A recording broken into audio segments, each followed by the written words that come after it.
Hey friends, welcome to Dada's kitchen. I am back this time with one more recipe called Nasi Goreng, which means fried rice in Indonesia and Malaysia.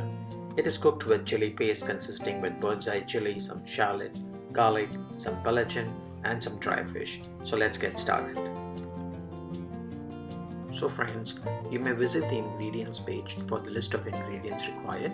However, just for your reference, we will need some onions, some bird's eye chili, some garlic, some carrot, beans, spring onion, some ikan bilis which is dry fish, some belachan which is shrimp paste, some kangkong which is water spinach. So friends, since nasi lemak is basically an Indonesian fried rice, we will need some boiled rice. Ideally, I would prefer to have boiled rice or rice which has been left over. However, you may cook some rice and keep it aside. For toppings, we will need some prawns and some chilies. So friends, let's get started.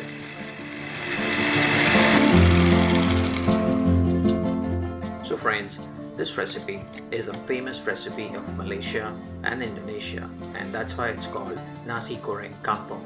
It's basically a village fried rice. The taste of this Nasi Goreng is entirely different from other Asian and Chinese fried rice.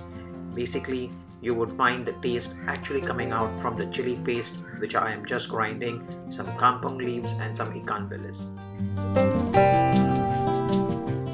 So friends, to make this authentic nasi lemak recipe, we need to take some peanuts, roast them and keep them aside because this will be used as a topping on a rice. Next, I've taken some belachan, which is the shrimp paste, and I'm frying it in the oil because the belachan, which is nothing but the shrimp paste, needs to go inside the oil and you will get the taste of this particular recipe. The shrimp is basically going to talk to the rice and that's going to be the real flavor. What I have also done is the chili paste which I have grinded and kept before. I am now frying it, making sure that it is cooked well.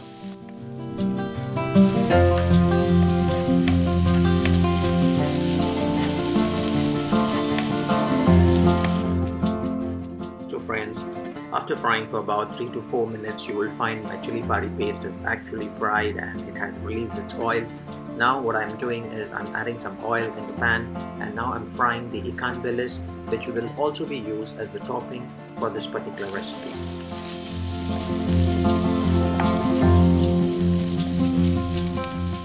For viewers who have not been to Singapore, Malaysia or Indonesia or this part of Asia, basically let me tell you, belachan is basically a local fermented shrimp paste.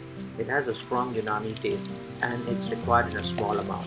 The real flavor of this fried rice is going to come from this shrimp paste, from this belachan and the chili paste. I'm using the bird's eye chili, which is a little different from the chilies that you would normally get. They are spicy and they are just superb. I just love the spiciness of this particular recipe, and for seafood lovers, this is an ultimate paradise.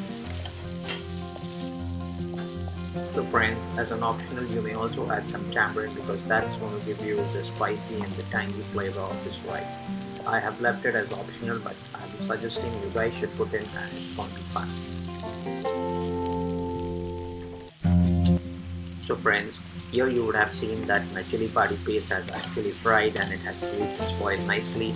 I've added some prawns and some chicken and I am now cooking it for the next 5 to 7 minutes to make sure that they are cooked well. Once they are cooked, I will be adding some vegetables and cooking it further.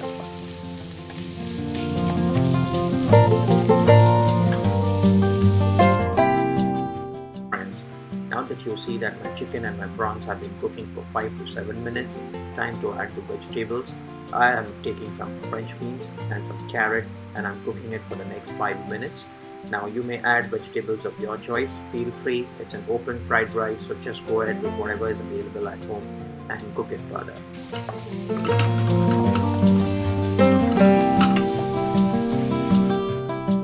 Friends, since this is a nasi lemak kampung recipe, this recipe would be incomplete without adding the kampung, which is basically water spinach.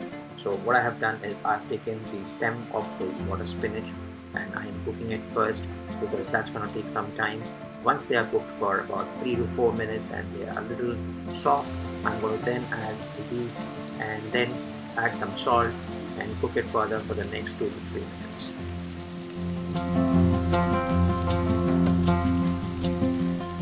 Friends, Kampung is an indispensable ingredient for this truly authentic Nasi Goreng Kampung fried rice. However, there may be instances where you may not get this particular leafy vegetable, but that's fine. You may go ahead with whatever is available and just enjoy the recipe. So friends, now that you see that my chicken, my prawns and my vegetable all have cooked well, now time to add the boiled rice.